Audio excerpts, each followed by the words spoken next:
مومن تو اپنی نیکی کا اپنے اللہ کے ساتھ راز رکھتا ہے. مومن کی خواہش تو ہوتی ہے یہ میرے اور میرے رب کے درمیان رہے. چھپی ہوئی نیکیاں بڑی قیمتی ہوتی ہیں، جن کا کسی کو پتہ نہ ہو، اصل میں وہ خزانہ ہوتا ہے. سچ بتانا، ہمارے پاس جو پیسہ سرمایہ ہوتا ہے اس کا کسی کو پتہ ہوتا ہے؟ والا نے بھی پوری گل نہیں دسی دی، ان کا کسی کو پتہ نہیں ہوتا. اگر نیکی کو خزانہ سمجھتے ہو تو پھر کسی کو پتہ نہیں ہونا چاہیے. اور اگر آپ بتاتے کون سی چیز ہے جس کی کوئی اہمیت معاذ اللہ نہ ہو تو نیکیاں بتاتے ہو. کیا سمجھتے ہو نیکیوں کو؟ کر کے لوگوں کے سامنے اظہار کرتے ہو. کیا تم نے سمجھا ہے عبادت کو؟ دکھاتے پھرتے ہو، اظہار کرتے ہو، لوگوں کو بتا دیتے ہو میں نے یہ کام کیا ہے. اس کا مزہ لینا شروع کرو. نیکی کا سرور ہوتا ہے، کیف ہوتی ہے، لذت ہوتی ہے نیکی کی. ایک ایمان کا ایک ذائقہ ہوتا ہے، وہ ذائقہ انسان کو آنا چاہیے. اس کا مزہ انسان کو پوری طرح، یعنی حضرت عبداللہ ابن عمر رضی اللہ تعالیٰ عنہ کے نا کچھ ملازم تھے، خدام، غلام. اس زمانے بڑے مہنگے غلام خریدے جاتے تھے.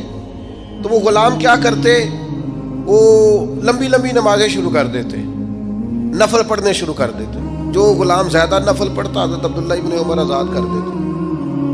اب غلاموں کو کمزوری کا پتہ چل گیا، وہ لمبے نفل پڑھتے، آپ آزاد کر دیتے. ایک دن آپ کا بیٹا کہنے لگا ابا جی یہ نا آپ کے سامنے بڑے عابد بنتے ہیں، زاہد بنتے ہیں، آپ مہربان لوگ ہیں، آپ آزاد کر دیتے ہیں، بعد میں پتہ نہیں پوری 5 بھی پڑھتے ہیں کہ نہیں، دھوکہ دیتے ہیں آپ کو. حضرت عبداللہ ابن عمر کھل کے روئے، فرمانے لگے مجھے میرے رب کے نام پہ دھوکہ دیتے ہیں نا، میں تیار ہوں دھوکہ کھانے کو. انسوں کو روز دھوکے دیں، اس کے نام پہ دھوکہ دیتے ہیں نا، میں تیار ہوں. اللہ کے نام پہ دھوکہ دیتے ہیں، بسم اللہ میں حاضر ہوں، میں تیار ہوں. بہت پہلے میں نے بات سنائی تھی، آج میرا دل کرتا پھر سناؤں. حکیم الامت مفتی احمد یار خان صاحب نعیمی رحمۃ اللہ علیہ نے تفسیر نعیمی میں لکھا ہے، جب اللہ تعالیٰ نے حضرت ابراہیم علیہ السلام کو بہت سارے اونٹ دیے، بہت ساری بکریاں دی، بہت ساری گائیں دی، اور ساتھ کہا واتخذ اللہ ابراہیم خلیلا، ہم نے ابراہیم کو دوست بنایا ہے. تو فرشتے کہنے لگے یا اللہ جسے اتنا کچھ دے اس نے دوست تو بننا ہی ہوتا ہے. فرشتے نے کہا نا، انہوں نے پہلے بھی کہا تھا نا کہ یا اللہ یہ خون ریزیاں کریں گے زمین میں اگر تو بنائے گا تو. فرمایا جاؤ جا کے میرے ابراہیم کا امتحان کر لو. فرشتہ آ گیا اور آ کے اس نے کیا کیا، وہ بیٹھ گیا، بڑی بڑی فصل تھی اس کے بیچ، اور بیٹھ کے اس نے تسبیح پڑھنی شروع کر دی، سبحان اللہ والحمد للہ لا الہ الا اللہ واللہ اکبر. اللہ کا ذکر شروع کر دیا. نہ علماں وچ پھسا سانو تو یار دی گل سنا سانو، وہ ذکر کر رہا ہے. حضرت ابراہیم علیہ السلام نے مچلتے دوڑ، ادھر دیکھو میری طرف. بندہ خود کتنا بھی ذاکر کیوں نہ ہو، کبھی کبھی کسی کے منہ سے یار کا ذکر بڑا ہی پیارا لگتا ہے.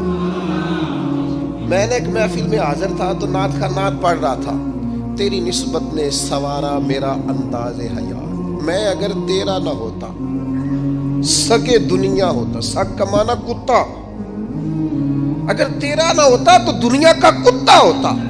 میں بھی کہیں مال کما رہا ہوتا، میں بھی کہیں چکر میں پڑا ہوتا تیری نسبت نے سوارا میرا انداز حیات.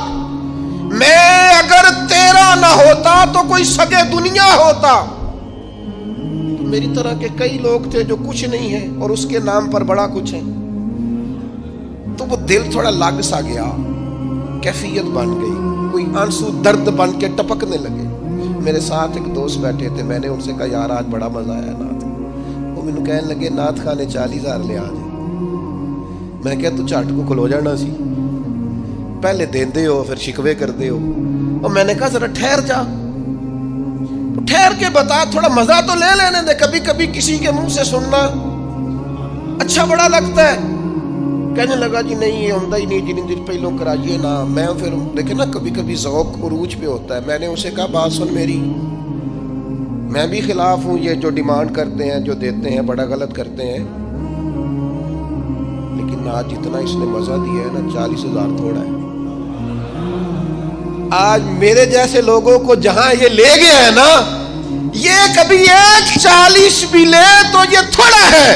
اس لیے کہ نہ علماں وچ پھسا سانو تو یار دی گل سنا سانو اوتھے علم دا سکہ نہیں چلدا جتھے عشق ہوراں دا ڈیرا ہے۔ حضرت ابراہیم علیہ السلام دوڑے جا رہے، کہاں؟ وہ کوئی میرے رب کی یاد کر رہا، کوئی اس کی پاکیزگی تسبیح تہلیل تکبیر بیان کر رہا۔ اللہ کے خلیل کھڑے ہو گئے، فرشتہ تھا انسانی شکل میں، چپ کر گیا، فرمایا یار ایک دفعہ پھر نہیں ذکر کرتا میرے رب کا؟ کہنے لگا پہلے مرضی سے کر رہا تھا، اب آپ کہتے ہیں تو جتنے آپ کے پاس بکریاں ساری لے لوں گا۔ فرمایا بس جا تیری ہوئی تو مجھے میرے رب کا ذکر سنا، یہ ذرا تجارتیں دیکھو سودے دیکھو، تیری ساری ہوں۔ اس نے تھوڑی دیر ذکر کیا، چپ کر گیا، فرمایا دوبارہ ذکر کرنا میرے رب کا۔ کہنے لگا وہ ہو گیا، پہلے پیسے پورے ہو گئے آپ کے۔ فرمایا اب؟ کہنے لگا جتنی گائے بھینسیں آپ کے پاس ہیں ساری لوں گا۔ فرمایا تیری ہوئی۔ اس نے تھوڑی دیر ذکر کیا، پھر چپ کر گیا، فرمایا اب کیا چاہیے؟ کہنے لگا صرف اونٹ بچے ہیں سارے دے دو، اللہ کا ذکر سنا دیتا ہوں۔ فرمایا تیرے ہوئے سارے، میرے رب کا ذکر سنا۔ وہ پھر چپ کر گیا، آپ نے فرمایا اور ذکر کر، یہ دیکھو تجارت ہو رہی ہے، کاروبار ہو رہا ہے۔ وہ کہنے لگا آپ کیا دو گے؟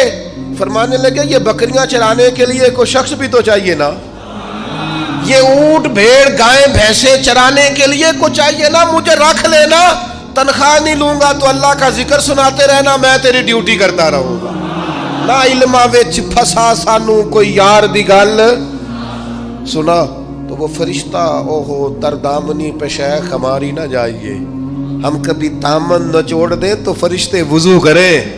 وہ فرشتہ تھا، فرشتوں کے آنسو نہیں آیا کرتے، فرشتوں میں وہ درد نہیں ہوتا، وہ معصوم مخلوق ہے اللہ کی۔ فرشتہ کھڑے ہو کے کہنے لگا مالک میں گواہی دیتا ہوں یہ شخص اس قابل ہے کہ اسے اللہ کا خلیل بنایا جائے، یہ اس قابل ہے کہ خلیل اللہ بنے۔ واتخذ اللہ ابراہیم خلیلا۔ وہ یار ساری زندگی صرف وہی تجارت کرنی ہے کہ لاکھ کے دو ہو جائیں؟ کوئی ایسی تجارت بھی کرو نا، کوئی ایسا سودا بھی کرو نا۔ قحط پڑ گیا نا مدینہ منورہ میں، مکہ معظمہ میں، فصلیں نہیں ہو رہی، حالات خراب ہیں، اور آپ کو پتہ ہے جو چیزیں شارٹ ہو جاتی ہیں پھر ان کے دام بھی۔ یہ سیلاب آیا تھا تو خیمے مہنگے کر دیے تھے مسلمانوں نے، لوگوں کو خیموں کی ضرورت تھی تو خیمے، یہ کرونا آیا تھا تو مسلمانوں نے ماسک مہنگے کر دیے تھے، کیونکہ مجبوری تھی نا، لوگوں نے لینے تھے۔ میں مسلمانوں کی بات کر رہا ہوں چونکہ یہاں قبضہ غیروں کا، حکومتوں کی میری بات نہیں کر رہا۔ جو چیز شارٹ ہو جاتی ہے اسے کیا کرتے ہیں؟ اسے مہنگی کر دیتے ہیں۔ قحط ہو گیا، غلہ مہنگا ہو گیا۔ حضرت عثمان غنی رضی اللہ تعالیٰ عنہ نے کسی ملک سے 10 اونٹ غلے کے بھرے ہوئے بوریاں لدی ہوئی منگائے، تاجر آگے کہنے لگے عثمان آپ بڑے تاجر ہیں تو اس زمانے میں آپ کا مال آ رہا ہے تجارت کا، تو آپ، ہم مال نہیں دیکھتے، جو ہے نا اندر، جو جس طرح کا بھی ہے، جتنی قیمت آپ نے بتائی ہے وہ بھی آپ پر اعتماد کرتے ہیں، اس سے ڈبل لے لیں۔ تو عثمان غنی فرمانے لگے میں نے سودا پہلے کر لیا، سیانے تاجر تھے نا، اس طرح کی بھی تجارتیں ہوتی ہیں۔ فرمایا میں نے سودا کر لیا ہے، مجھے تو اس سے زیادہ ملتا ہے۔ ایک تاجر بولا، کہنے لگا چلو 3 گنا لے لیں۔ آپ نے فرمایا یار میں نے تمہیں بتایا تو ہے، میرا سودا ہو گیا، مجھے زیادہ ملا ہے۔ ایک نے کہا 4، ایک نے کہا 5، بل آخر کہنے لگے اس سے زیادہ تو کوئی دے ہی نہیں سکتا، ہم بھی جانتے ہیں سارے مکے کو، سارے مدینہ طیبہ کو، اتنا بڑا تاجر ہی کوئی نہیں، آپ کو کتنا مل رہا ہے؟ فرمایا 700 گنا۔ وہ کہنے لگے جی یہ سوال ہی نہیں پیدا ہوتا، بندے تو بڑے سچے ہیں، پتہ نہیں آپ کیا کہہ رہے ہیں۔ اٹھ کے چلے گئے، مال آ گیا۔ حضرت عثمان غنی رضی اللہ تعالیٰ عنہ نے مدینہ شریف میں اعلان کرایا جس غریب کے پاس غلہ کوئی نہیں آ کے لے جائے۔ وہ تاجر پھر آئے کہ جناب سمجھ نہیں آئی، آپ تو کہتے تھے میں نے سودا کر لیا ہے۔ عثمان غنی فرمانے لگے دنیا دار ہو نا وہیں اڑے ہوئے ہو، میں نے واقعی سودا کیا ہے پر کیا اپنے رب کے ساتھ ہے، میرا مالک 700 گنا اجر دے گا، وعدہ ہے اس کا۔